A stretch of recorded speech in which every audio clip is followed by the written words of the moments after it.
Bismillahirrahmanirrahim. Assalamualaikum warahmatullahi wabarakatuh. Waalaikumsalam. Waalaikumsalam warahmatullahi wabarakatuh. Hamdan katsiran tayyiban mubarakan fih kama yuhibbu rabbuna wa yarda. Asyhadu an la ilaha illallah wahdahu la syarika lahu wa asyhadu anna Muhammadan abduhu wa rasuluhu alladzi addal risalah alladzi asla risalah wa adal amanah wa nasal ummah wa jahada fillah haqqa jihadih. Allahumma salli wa sallim wa karim ala sayyidil anbiya wa mursalin nabiyina Muhammad wa ala alihi wa sahbihi wa man ittaba'ahum bi ihsanin ila yaumiddin amma ba'd. Jamaah yang dimuliakan Allah, jamaah Majlis Keluarga Indonesia, alhamdulillah wa syukurillah di pagi ini Allah masih berikan kita kenikmatan yang alhamdulillah setiap pagi kita bersyukur atas semua nikmat ini, nikmat yang tidak pernah kita lupakan untuk selalu bersyukur karena nikmat sehat salah satunya dan juga nikmat punya waktu kita berhadir dalam majelis ilmu menjadi nikmat yang harus kita syukuri, nikmat yang begitu banyak yang telah Allah berikan untuk kita semua. Nikmat iman dan Islam tentu menjadi nikmat yang paling agung yang harus kita syukuri. Salawat dan salam tentu senantiasa kita mohon kepada Allah Tabaraka wa Ta'ala untuk selalu tercurah kepada Nabi kita baginda Rasulullah SAW, juga untuk keluarga beliau dan para sahabatnya, dan juga mudah-mudahan kita pun termasuk umat yang direndahkan Allah Rasulullah SAW, umat yang disebut sebagai saudaranya, umat yang kelak insya Allah akan mendapatkan syafaat dari beliau. Amin Allahumma amin. Sahabatku yang Allah di sekolah ayah bunda, alhamdulillah kita kembali berjumpa.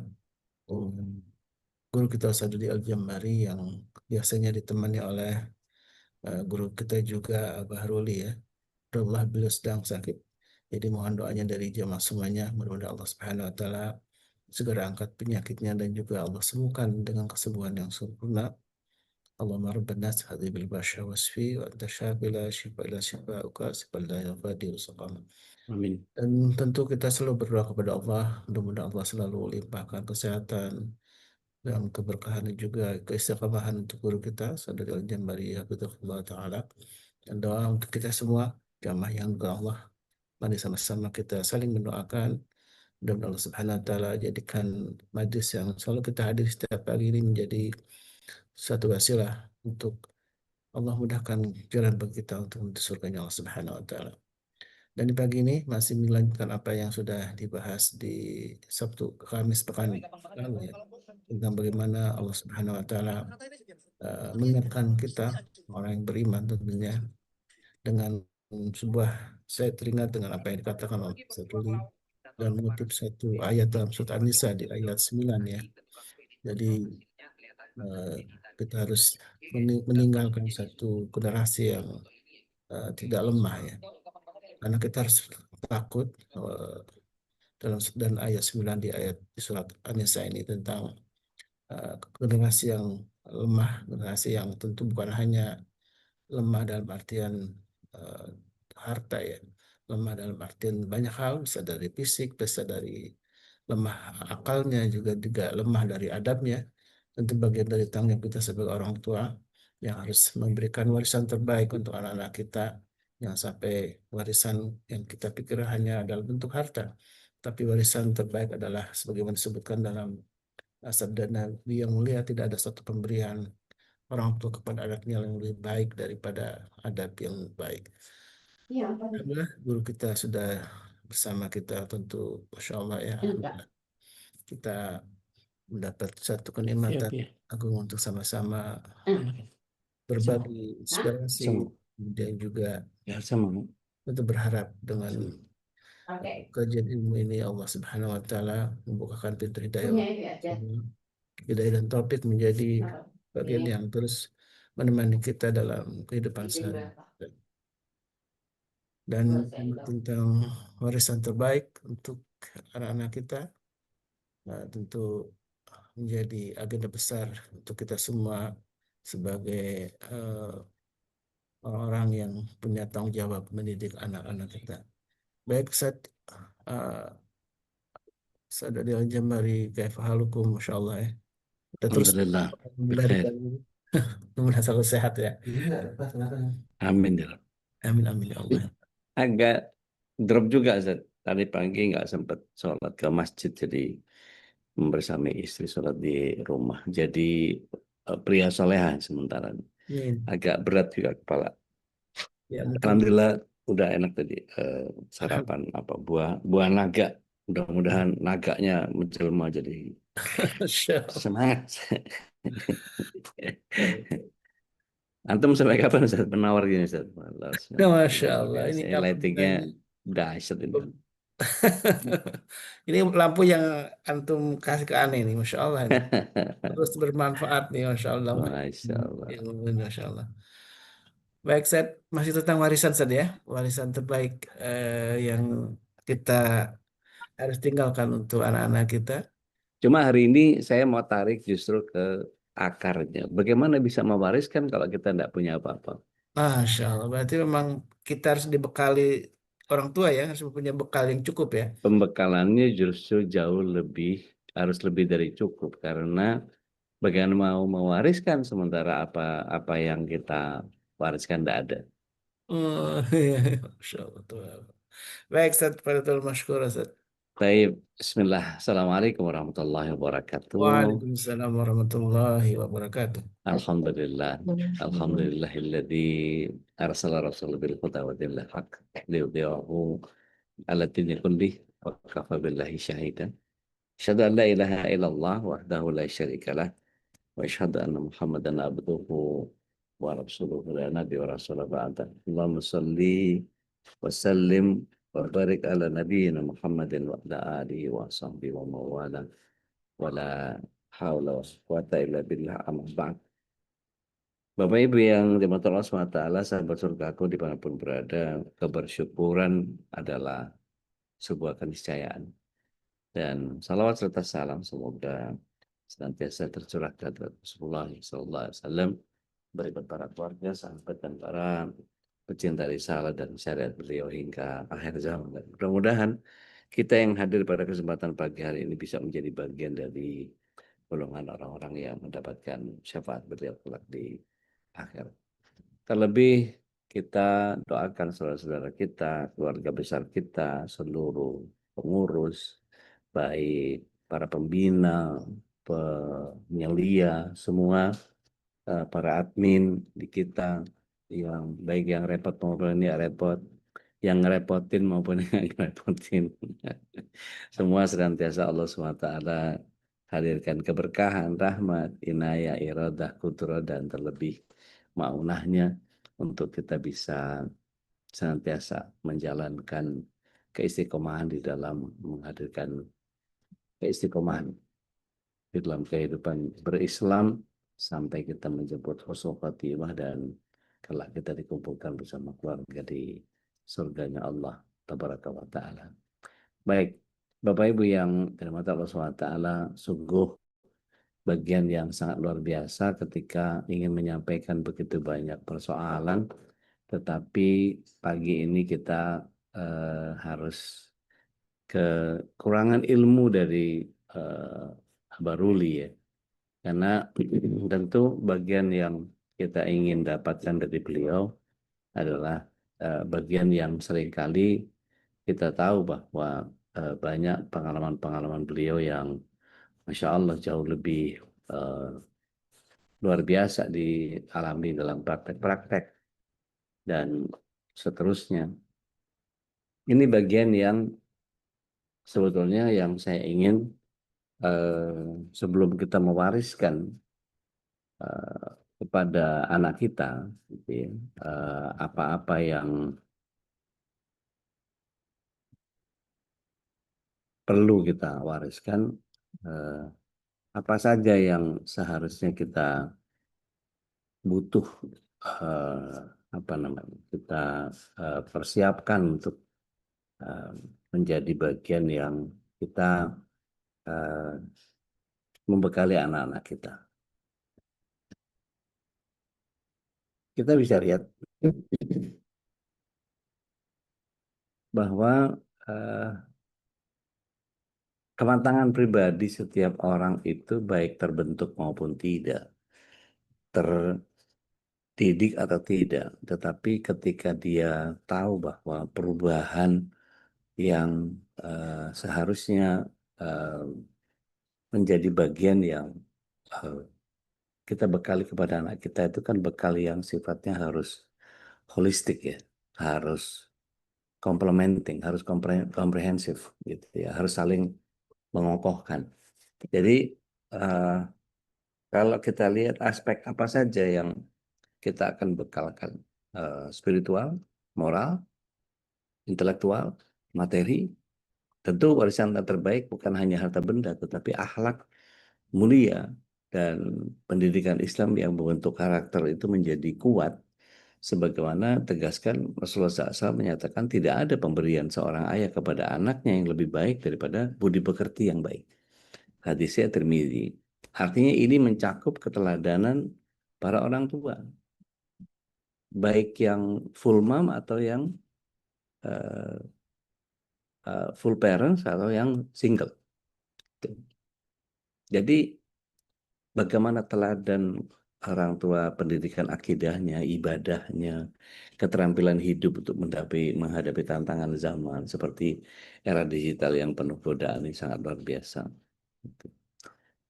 Ada satu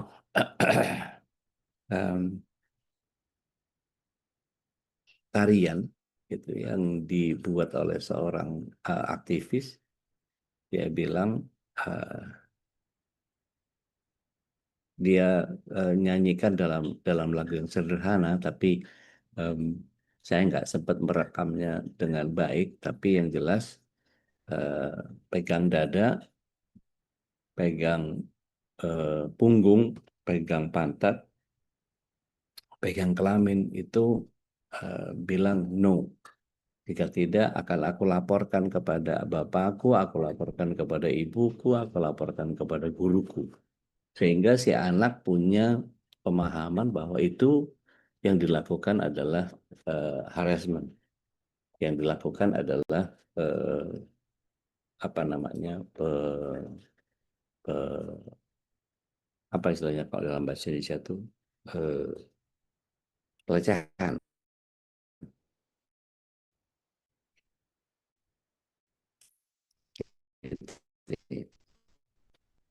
Terus kemudian eh, ini dengan cara mendidik bahwa udah ngalah aja, udah biarin, udah nggak usah, stop, udah nggak usah, biar aja. Itu memberikan pengaruh kepada anak untuk selalu permisif, untuk selalu memberikan ya udahlah, ya udahlah, ya udahlah.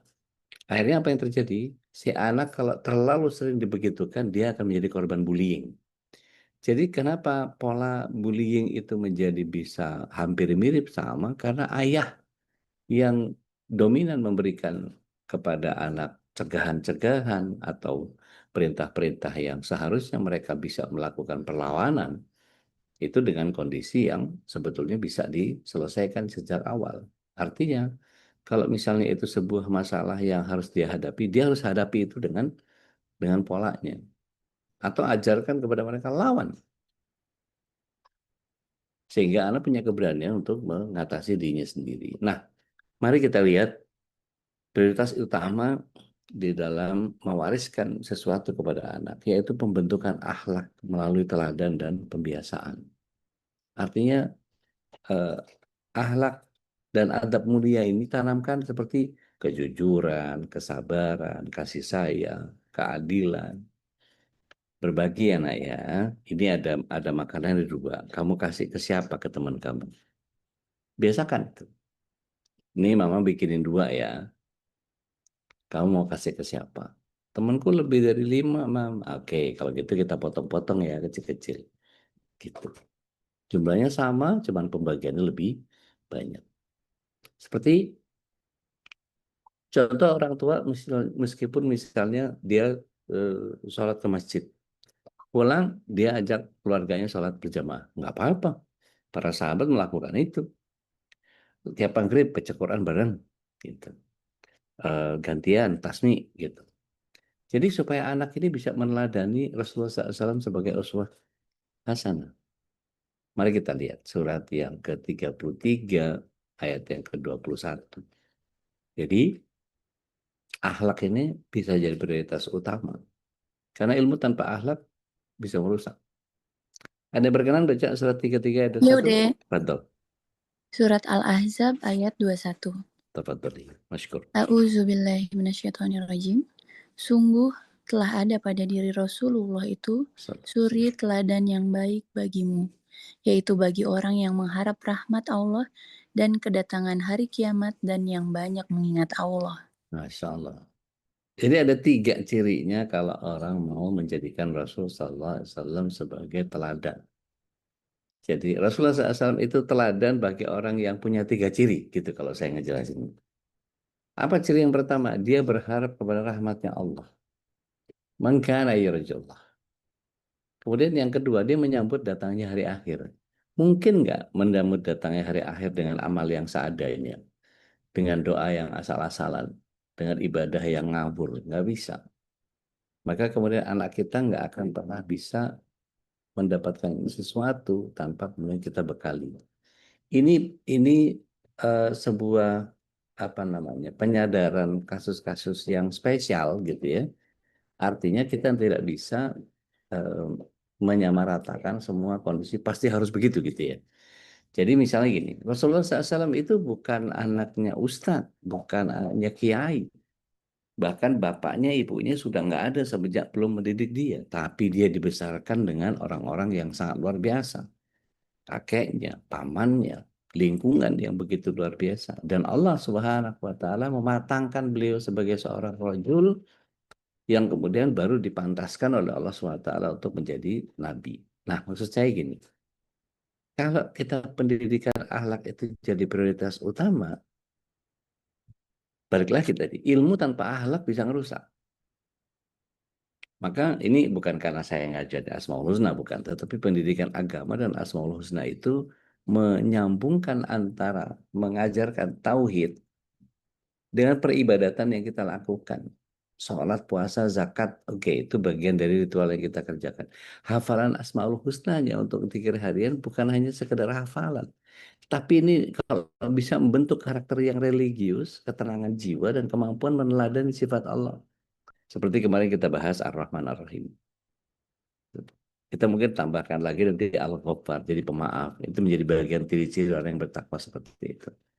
Jadi mulai dari usia dini melalui permainan, cerita Nabi, rutinitas pagi, agar generasi muda mandiri dan bertanggung jawab itu bisa kita bentuk. Yuk kita niru Nabi yuk pagi ini yuk. Itu juga bagian ajakan yang sangat luar biasa. Apalagi pelajaran di pagi ini ya, itu yang langsung ditangkap sama anak kita.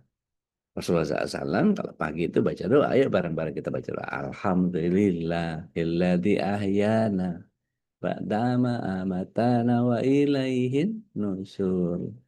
Itu kalau masih ngantuk apa segala macam, saya membiasakan anak-anak biasanya saya pijit punggungnya agak keras sehingga dia ngulet-ngulet gitu pasti bangun tuh. Tapi setidaknya yang dia dengar pagi adalah Alhamdulillahilladzi ahyana ba'dama amatana wa ilaihin nusyur. Satu saat nanti dia akan menjadi orang yang senantiasa bersyukur karena punya orang tua yang kemudian membekali dia dengan pemahaman itu. Kebayang nggak sama Bapak Ibu bahwa anak-anak kita akan menjadi besar dan akan memberikan cucu-cucu kepada kita yang juga mengajarkan hal yang sama. Dulu orang tua saya itu kalau bangunin saya pakai doa. Alhamdulillahilladzi ahyana ba'da ma amatana wa ilaihin nusyur. Dan itu saya rasakan ketika anak saya sekarang sudah punya anak, gitu ya, ada cucu. Itu kalau bangunin anaknya itu betul-betul dengan doa yang seperti yang saya ajarkan. Bersyukur bahwa kita bisa mewariskan sesuatu yang bisa terwarisi oleh bagian itu. Belum lagi kita bicara tentang ilmu pengetahuan dan keterampilan. Integrasikan ilmu duniawi ini, sains dan teknologi dengan nilai Islam. Seperti eh, kalau nggak salah pemikiran Ibu ya Hamka itu menyiapkan anak menghadapi globalisasi dengan literasi digital yang Islami, kerja keras, kemandirian finansial, nafkahnya halal. Pada umur berapa anak kita diajari ngitung eh, uang atau ngitung aset? Ya, umur berapa? Bukan yang dipraktekin ya, tapi idealnya gitu. umur berapa? Mulai belajar hitungan itu umur berapa?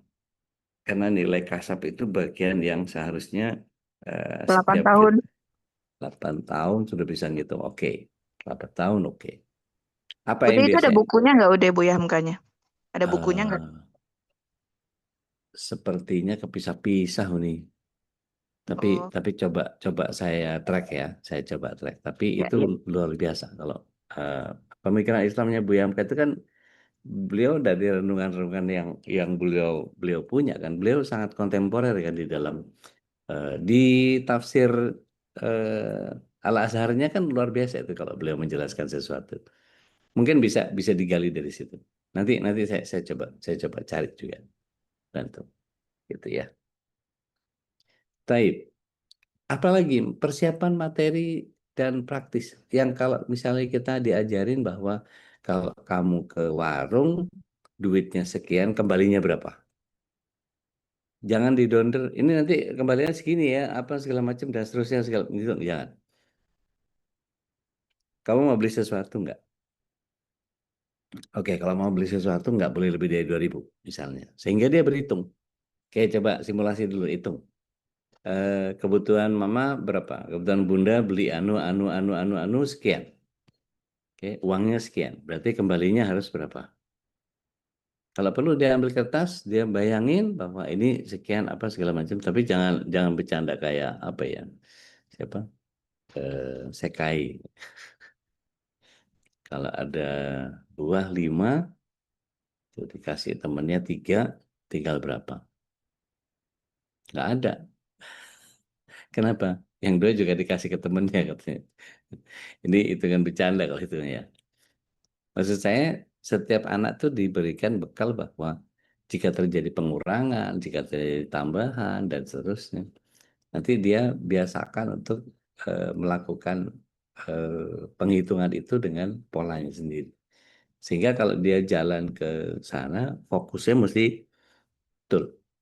Belinya apa, kalau perlu kita berikan catatan gitu ya, belinya anu, kalau dia nggak bisa spellingnya, dia nggak bisa nyebutnya, atau mungkin ada yang terlupa, kita bisa berikan catatan gitu.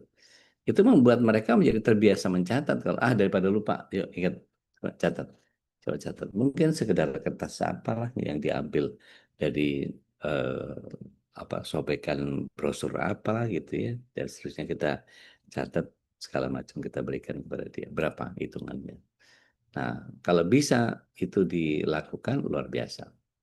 Nah, kemudian nafkah halal dan kebutuhan dasar.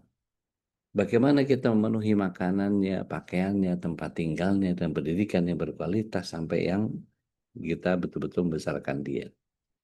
Nggak tahu ya, saya dibesarkan oleh keluarga yang para pria itu 18 tahun sudah harus keluar dari rumah. Sehingga life skill-nya sudah penuh. Saya diajarin jahit, saya diajarin masak, saya diajarin nyulam, saya bahkan SMP itu sudah bikin baju sendiri, gitu. Bikin bikin kemeja sendiri. SMP itu, SMA saya sudah bisa bikin celana, padahal susah celana itu.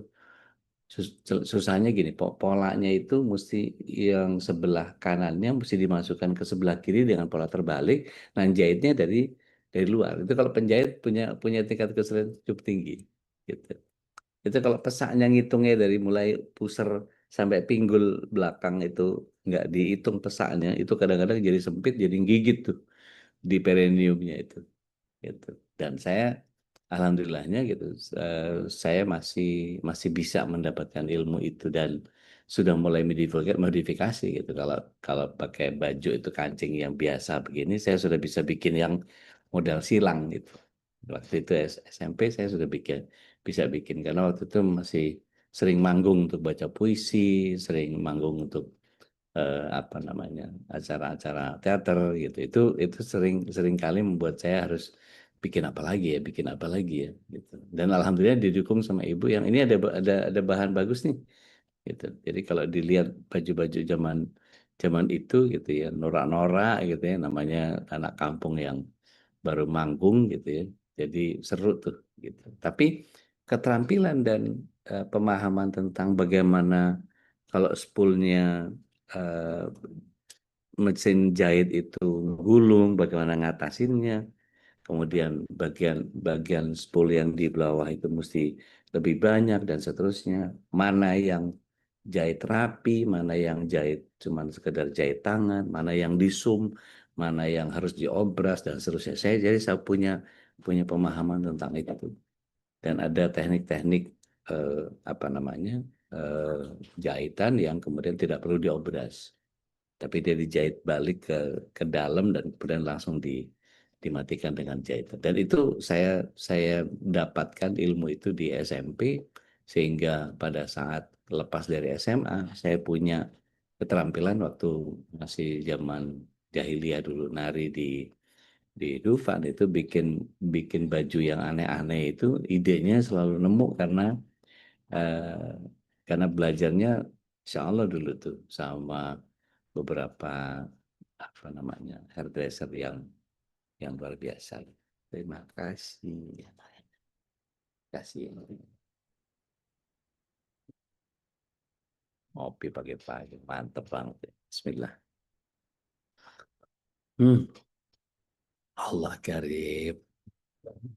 Jadi keterampilan-keterampilan itu membuat saya menjadi paham bahwa oh ini kalau ini kebanyakan, oh ini kalau ini kelebihan dan seterusnya.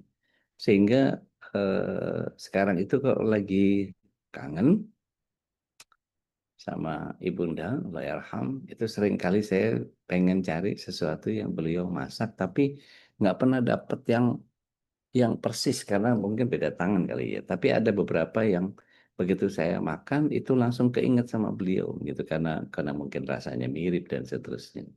Jadi yang paling sering itu kue lumpur gitu ya, husaran selah, sama yang paling bikin kangen itu tahu kecap.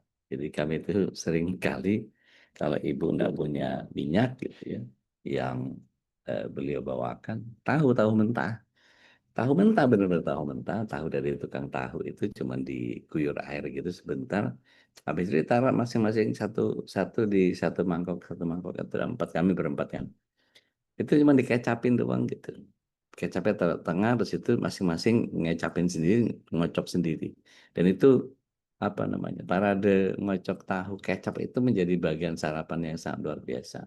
Mari kita lihat bahwa tahu itu protein kan ya, dan kecap itu energi. Jadi tahu dan kecap itu kesannya kayak ih makanan apa harusnya dikasih ke anak kayak begitu modelnya gitu. Tapi ternyata begitu dipelajari ternyata tahu kecap itu menjadi bagian yang meskipun sangat sederhana karena tidak ada kompor yang nyala, tidak ada apa namanya, tidak ada minyak yang tergoreng dan seterusnya gitu. Tapi dengan begitu saja sudah tercukupi kebutuhan.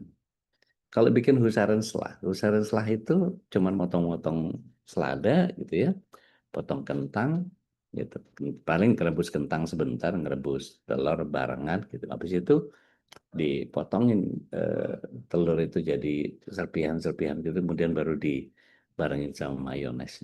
Dan itu jadi ngecas ya pagi-pagi. Itu menjadi bagian yang sangat luar biasa. Artinya, kalau kita sudah membekali anak kita dengan itu, maka seharusnya kita menjadi orang yang akan memetik eh, pembelajaran yang sangat banyak tentang itu. Kemudian, ya karena alhamdulillahnya kata Allah Masya Allah, saya pernah tinggal di gubuk gubuk reot yang apa namanya kami berempat tinggal. Mungkin nggak layak lah ya untuk ditinggali. Jadi cuman dari dinding bambu, terus kemudian sudah bolong karena samping kami itu apa sumur umum. Jadi sumur yang hampir semua orang lewat situ dan pakai air di situ, dan mulai dari nyuci ngambil air untuk apa namanya untuk kebutuhan sehari-hari itu dilakukan setiap pagi dan setiap siang gitu. Sore paling ngambil habis itu pergi. Tapi kalau yang nyuci di situ apa segala macam dan seterusnya itu terjadi di setiap hari sampai ada bolong itu sekitar mungkin lebih dari setengah meteran lah gitu ya, bolong gitu. Jadi kalau ada orang yang duduk terus ngelongok ke dalam rumah kami itu ya kelihatan kami sedang ngapain. Itu ada satu bentangan kasur. Eh, mungkin 90 kali 2 gitu ya. Jadi kami tidurnya kayak pindang berjejer begitu. Dan itu berlima kami di situ. Ibu, kami berempat. Dan itu kami masih sangat kecil-kecil gitu. Jadi badannya nggak ngabis-ngabisin tempat lah gitu ya. Dan itu jadi bagian yang sangat memorable. Setelah itu nggak lama baru kita kemudian pindah ke rumah besar. Tapi rumah besar itu pun juga karena ditinggal oleh bapak meninggal di tahun 73 itu, jadi biaya untuk meneruskan bangunan itu menjadi tersendat cukup lama. Itu pun juga dipenuhi dengan tambalan-tambalan, mungkin ada pintu yang harus digeser pakai tenaga manual gitu. Jadi bukan yang tutup buka udah pakai engsel, belum. Justru itu cuma disenderin sama apa pintu kayu gitu, yang pintu kayu yang dianyam gitu. Jadi betul-betul luar biasa. Jadi kapan-kapan saya kasih lihat fotonya. Itu luar biasa. Dan kami merasakan bahwa yang luar biasanya adalah kami tidak pernah merasakan bahwa itu sebagai sebuah penderitaan. Itu adalah sebuah bagian yang sangat luar biasa buat kami. Dan hebatnya ibu saya, Allahyarham, itu berlangganan majalah anak, namanya Bobo. Dan beliau sendiri berlangganan majalah Belanda, Libel kalau nggak salah. Itu isinya baju-baju, rajutan, model modiste dan seterusnya gitu. Itu jadi banyak beliau belajar dari situ, dan saya juga melihat beliau cara guntingnya. Itu pasti kalau dia gunting apa segala macam atau bikin pola-pola baru, pasti saya yang dipanggil. Oh, sini. Ini ada potongan baru nih. Ini buat ininya, ini buat ininya, ini buat ini. Ini lebihin sekian karena buat jahitannya yang ini nanti dilipat balik ke sini dan terus. Itu menjadi bagian yang saya berusaha mencerna dengan luar biasa. Anak SMP jahit itu saya nggak tahu. Ada yang punya kisah seperti saya atau enggak, saya nggak tahu. Tapi orang tua yang luar biasa itu akan memberikan pembekalan yang sangat luar biasa kepada kita.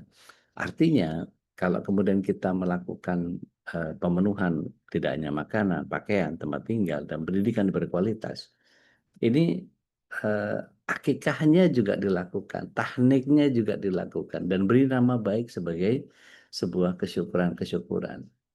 Nah, kemudian kapan mulai anak-anak itu diberitahukan tentang perencanaan waris syariah? Nah, nyusun wasiat, maksimal sepertiga harta, pahami faraid gitu. Ya, kita buka sebentar yuk. Saya bukan ahli faraid, tapi mari kita pelajari ilmu dasarnya. Surat yang keempat, ayat yang ke-11, ayat yang ke-12. Kalau bisa membagi dengan adil, menghindari sengketa, sebisa mungkin mewariskan aset seperti emas, investasi syariah untuk kesejahteraan generasi. Beli emas gitu, simpan. Nanti insya Allah 25 tahun itu lejitannya luar biasa. Kalau saya itu 10 tahun aja Fibonacci sudah sangat luar biasa. Ada yang berkenan baca surah An-Nisa 11-12? Mangga teh. Auzubillahiminasyaitonirrajim. Allah mensyariatkan atau mewajibkan kepadamu tentang pembagian warisan untuk anak-anakmu, yaitu bagian seorang anak laki-laki sama dengan bagian 2 orang anak perempuan. Dan jika anak itu semuanya perempuan yang jumlahnya lebih dari 2, maka bagian mereka 2/3 dari harta yang ditinggalkan. Jika dia anak perempuan itu seorang saja, maka dia memperoleh setengah harta yang ditinggalkan. Dan untuk kedua ibu bapak, bagian masing-masing 1/6 dari harta yang ditinggalkan. Jika dia yang meninggal tidak mempunyai anak dan diwarisi oleh kedua ibu bapaknya saja, maka ibunya mendapat 1/3. Jika dia yang meninggal mempunyai beberapa saudara, maka ibunya mendapat 1/6. Pembagian-pembagian tersebut di atas setelah dipenuhi wasiat yang dibuatnya dan setelah dibayar hutangnya. Tentang orang tuamu dan anak-anakmu, kamu tidak mengetahui siapa di antara mereka yang lebih banyak manfaatnya bagimu. Ini adalah ketetapan Allah. Sungguh Allah Maha Mengetahui, Maha Bijaksana. Masya Allah, Masya Allah, tabarakallah. Jadi dengan hitungan itu kita bisa mengajarkan kepada anak. Bapak Ibu yang teman-teman SWT, sahabat surga dimanapun berada. Saya usia 9 tahun dipaparkan oleh ibunda, oleh Yarham tentang pohon keluarga. Jadi family tree. Kita itu adalah keturunannya dimulai dari Madura tuh. Yang dari Madura ternyata itu tarikannya ke Mataram, Jogja. Jadi dari Hamengkubuwono yang keempat, punya putra 2, yang satu nggak mau jadi raja, beliau lari ke Sumeneb. Dari Sumeneb beliau bawa hulu balang dan bikin bikin kayak keputran gitu ya. Terus kemudian jadi kerajaan kecil di situ karena si pangerannya sebetulnya nggak mau, si putra mahkota ini nggak mau, sampai beranak pinak. Jadi kalau ada orang Madura di sini, kalau ada yang pernah tahu daerah Sumeneb namanya Astatengki, saya keturunan terakhirnya gitu. Jadi sampai itu turun nanti ke Bondowoso, Situbondo gitu ya, terus sampai Eyang Sumodipuro itu jadi patih Gumemas di Besuki. Dan itu lebarannya sampai ke siapa, Mbak Emilia Contessa itu masih sepupu Layarham gitu, sempat ketemu. Sayang dia nadanya begitu ya. Ala kulihal. Jadi begitu tarikannya ke sini, yang ke Probolinggo, yang ke Pasuruan, itu masih banyak family-family, terutama yang dari bapak itu Bangil apa segala macam dan seterusnya. Ala kulihal itu diberikan oleh keluarga kami pemaparan tentang ini, yang ini punya putra 14, ibu itu yang ke-12. Maka ceritakan Pak De Taye, Pak De Pit, Pak De Anu ini itu segala macam sampai kemudian melebar. Dan orang dulu begitu modelnya, jadi aristokrasinya itu luar biasa. Nah, sampai akhirnya begitu dipaparkan itu saya jadi tahu, oh kenapa banyak keluarga kami di perselnya pabrik gula gitu. Jadi kalau ke pabrik gula itu kan bangunannya, masya Allah, gede-gede gitu ya, apa keeng, cek orang Sunda banyak, gede tinggi-tinggi gitu. Plafon itu 5 meteran gitu. Jadi dingin nggak pakai AC. Dan namanya kamar mandi itu gede-gede, ada 12 meteran kali baknya itu. Jadi kalau kami yang udah main ke situ, wah udah butak semua itu karena apa namanya pasti dipakai buat berenang itu ujung ke ujung, gede banget soalnya. Dan di situ kita belajar tentang bagaimana menghargai para petani yang apa nyetor nyetor apa tebu untuk kemudian dibawa ke pabrik gula dan seterusnya. Kita visit ke pabrik gula dan seterusnya. Jadi luar biasa gitu yang saya alami di masa kecil itu betul-betul diwarisi oleh keluarga yang mereka mempersiapkan betul untuk kami apa yang harus dilakukan. Nah, Bapak Ibu yang dirahmati Allah SWT, kita ciptakan generasi yang berakhlak mulia, yang cerdas, bertakwa, yang jadi pilarnya umat. Jadi doa tulus dan sinergi keluarga ini berikut sekolah, berikut komunitas, ini jadi kunci suksesnya. Gitu. Mudah-mudahan ini jadi bagian yang mencerahkan untuk kita semua. Atau ayat main. Aku luka oleh hadas Kita lanjut dengan ngobrol. Ini saatnya berbagi rahmat karena jam 6.10 nih sekali di hari Kamis ini saya karena ada kelas lagi jadi mesti mesti siap-siap lebih cepat lagi. Saya berikan kesempatan dulu kepada Bapak Ibu. Nggak tahu, saat Khalis masih bisa gabung sama kita di sini? Masih Ustaz. Tepat Ustaz. Baik, alhamdulillah, syukurlah. Silakan jemaah, masih ada waktu yang biasa di hari Kamis memang udah sampai jam 6.30 deh ya. Ya. Dan memang ada biasa agenda lain yang memang rutin di tiap hari Kamis untuk gelar kajian di majlis lain Ustaz ya. Baik, silakan jemaah, ini inspirasi tentang apa yang bisa kita wariskan untuk anak-anak kita. Dan kemarin juga sudah di-highlight oleh Ustadz Ruli ya, Pak Baruli tentang tidak ada yang terbaik kecuali teladan dalam pendidikan anak ya. Jadi pemberian eh, pengajaran untuk anak itu memang harus dimulai dengan bekal yang kita miliki, yaitu teladan yang terbaik untuk anak-anak kita. Silakan, ada yang ingin sharing pengalaman bagaimana mendidik anak-anak kita? Silakan, Edian, mangga. terima kasih.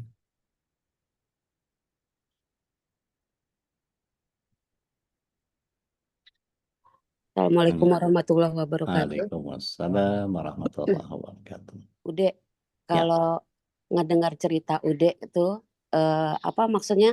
Ude itu kan titik baliknya setelah ibu ya Meninggal. Arham Ya. meninggal gitu. Ya. Ini kebetulan juga terjadi sama sahabat saya. Dia tuh meninggal karena kanker, terus dia yang tadinya dari Katolik, begitu menikah dia pindah ke Islam. Anaknya juga gitu, beberapa bulan yang lalu dia meninggal kan. Insyaallah. Terus terakhir tuh aku ngunjungin ini apa anaknya gitu. Terus aku bilang namanya Agam, pokoknya Bunda kan sekarang udah meninggal.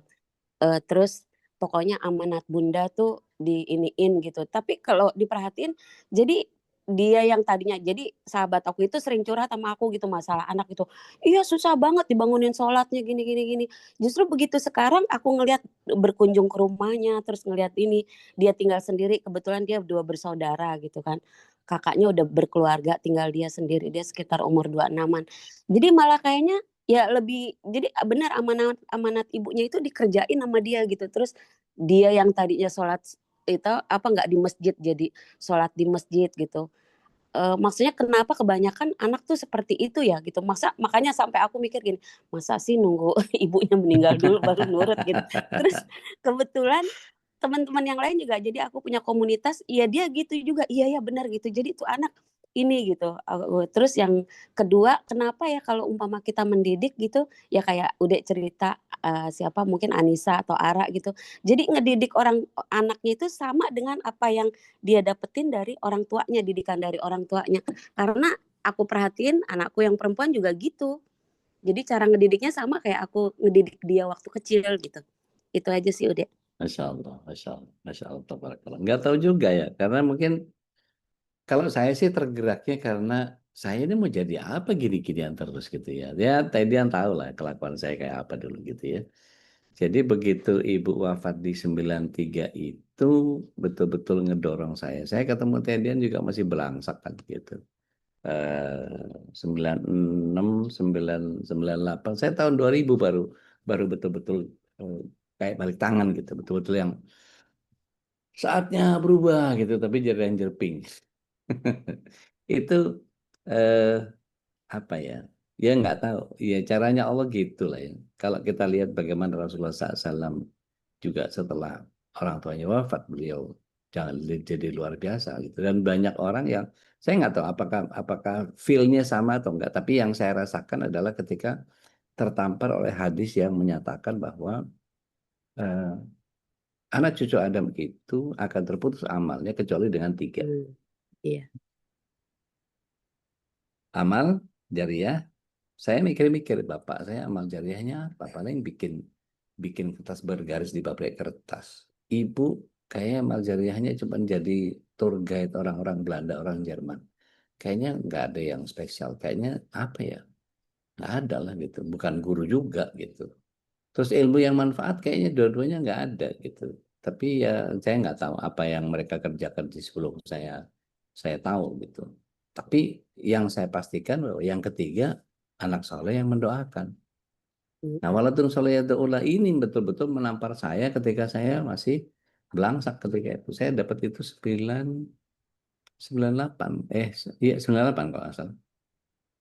Jadi ada ustadz di tempat kami yang mengajarkan bahwa kalau anaknya nggak soleh, doanya nggak nyampe. Itu betul-betul bikin saya kesel. Jadi gue mesti berubah jadi soleh dulu gitu, baru bisa ngedoain.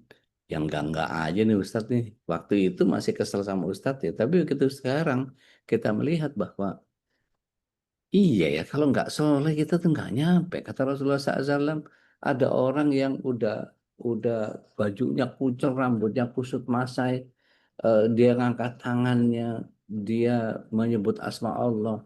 Tapi ternyata ciri-ciri mustajabnya doa pada dia itu bisa nggak ada sama sekali. Karena apa? Yang dia makan haram, yang dia kerjakan haram, yang dia kenakan haram.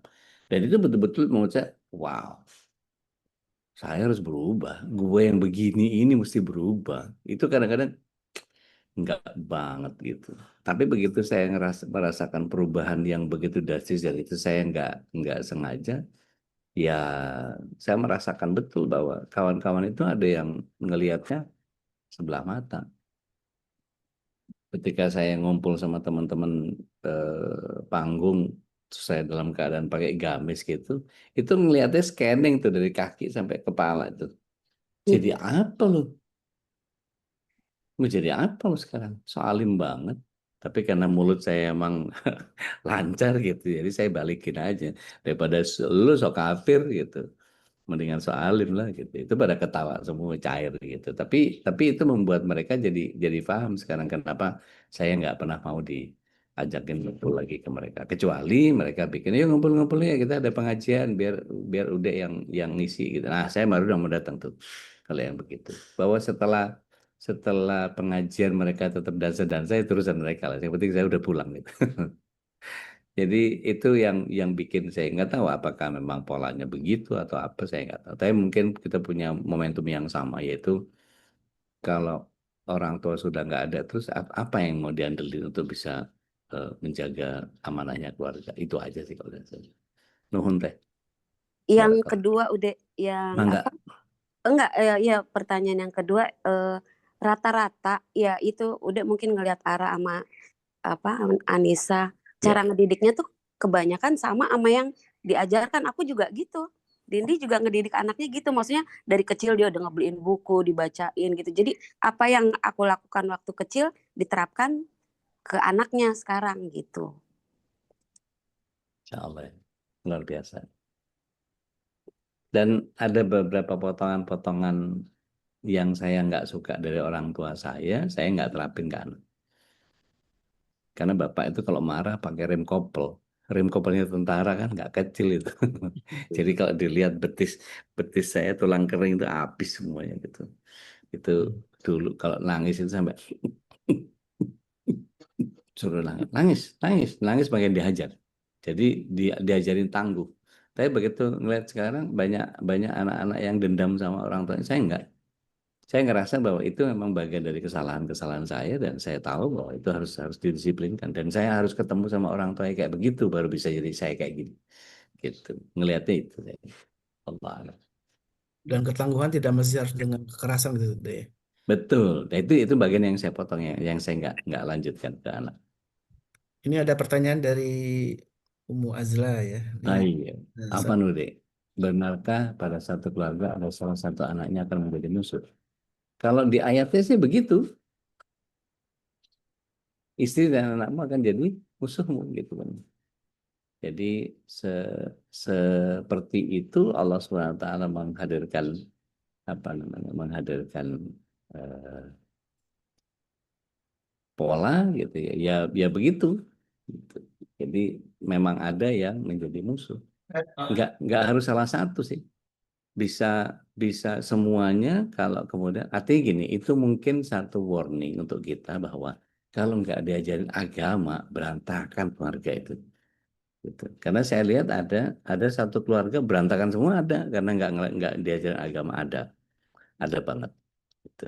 Jadi diumbar pakai gadget, diumbar main sekenanya, itu bahkan bawa pulang anak orang, masuk kamar dan ngilang beberapa jam, dia kita nggak tahu apa yang dikerjakan di dalam. Dan bapak ibunya santai-santai aja, padahal dua-duanya udah haji.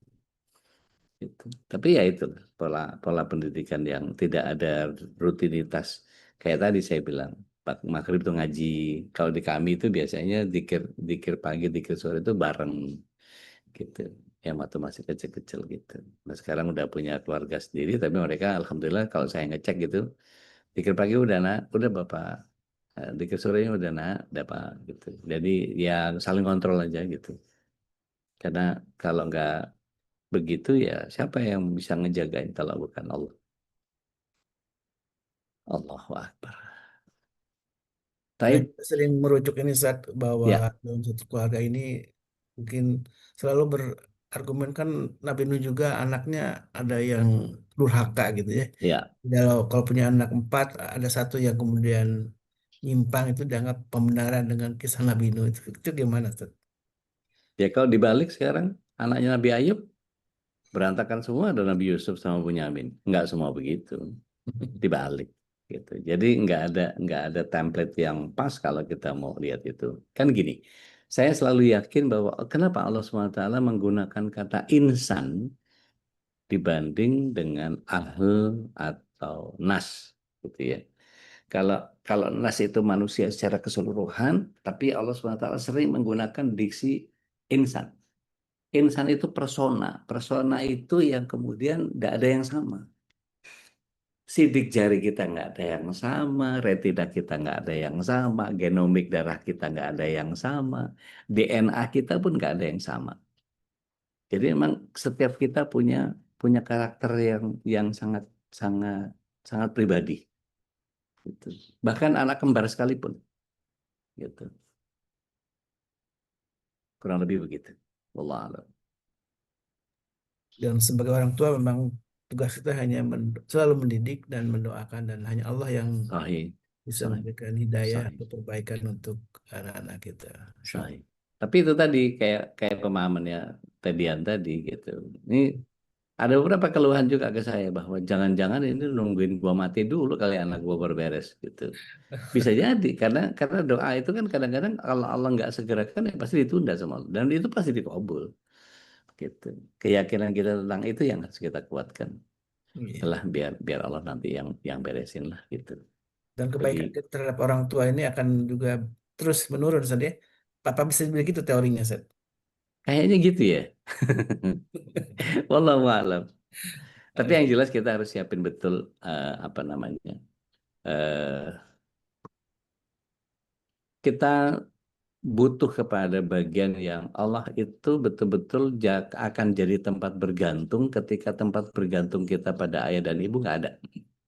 Nah, tuh ngejawab yang Uni Yuni bilang. Dulu tuh kami tuh kalau ada ibu gitu, apa-apa ibu, apa-apa ibu, apa-apa ibu gitu. Di masih masih apa orang tua sentris gitu. Tapi begitu udah nggak ada, oh udah masing-masing udah nafsi-nafsi udah. Begitu nafsi-nafsi mau nggak mau kita kalau punya pegangan kepada orang tua ya mau nggak mau pegangan sama Allah itu otomatis sih kebutuhan kebutuhan dasar nggak sih gitu tuh. Tapi memang ya itu tadi baiknya anaknya ayah belum baiknya anaknya ayahnya belum rasain udah pergi duluan. Iya, pas anaknya masih suka membangkang ya. Iya, saya juga dulu gitu. Sedih banget kalau ingat itu. Dan nggak ada yang lebih sedih dari saya baru tahu ibu saya meninggal itu setelah 3 hari kepergiannya. Kan sedih banget itu. Orang yang paling saya sayang begitu tuh. Itu kalau ya Allah, kok bisa nggak ada yang mau ngabarin ke saya gitu. Ternyata saya aja yang masih lelap dengan glamornya dunia panggung gitu. Ya gitu deh. Kita udahan dulu ya Ustaz. Alafu nih mesti nyiapin kelas yang berikutnya Ya, nih Ustaz, Ustaz. Ustaz. Barakallahu fikum, jazakallah khair. Mudah-mudahan jadi manfaat buat yang lain, inspirasi-inspirasi yang Eh, ada. pertemuan dari ada salam nih dari Tuan Guru, Ustaz. Waalaikumsalam. Sehat kan Tuhan? Ya. Alhamdulillah kata Tuhan sehat. Masya Allah, tambah ganteng ini Ustaz ini. Allah sehat selalu. Alhamdulillah, Masya Allah ada poin Alhamdulillah. yang saya dapatkan dari antum tadi. Buru Eh, abnaakum ya burukum abnaukum. Masya Dan kepada Allah, orang tua, maka Allah akan siapkan anak-anak yang akan berbuat ihsan kepada. Masya Allah, Masya Allah. Lanjut. Syukran, jazakumullahu khair ya Kak Tuhan. Insya Allah, tabarakallah. Nih, Insya Allah, alhamdulillah, saya juga bisa mendapat barokahnya nih. Ngalap berkah nih satu kamar sama Tuan Guru. Masya Allah. Masya Allah, Masya Allah. Alhamdulillah, syukurlah. Baik, jemaah yang dengan Allah, alhamdulillah. Walaupun kita baru sejam ketemu di majelis ilmu ini, maksudnya di pagi hari ini tentu kita selalu berdoa dengan keberkahan dan doa yang tidak pernah lupa kita sisipkan untuk saudara-saudara kita dan juga keluarga kita. Mari kita tutup dengan doa kafaratul majlis. Subhanakallahumma wa bihamdika, astaghfiruka wa atubu ilaik. Assalamualaikum Assalamualaikum warahmatullahi wabarakatuh. Waalaikumsalam warahmatullahi wabarakatuh.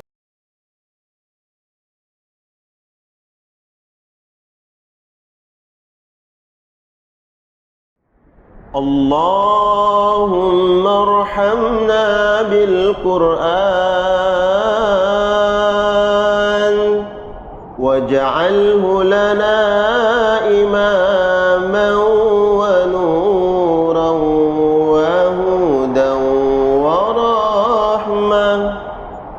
اللهم ذكرنا منه ما نسينا وعلمنا منه ما جهلنا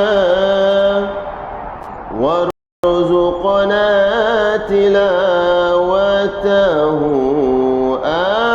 آناء الليل وأطراف النهار واجعله لنا حجة يا رب العالمين.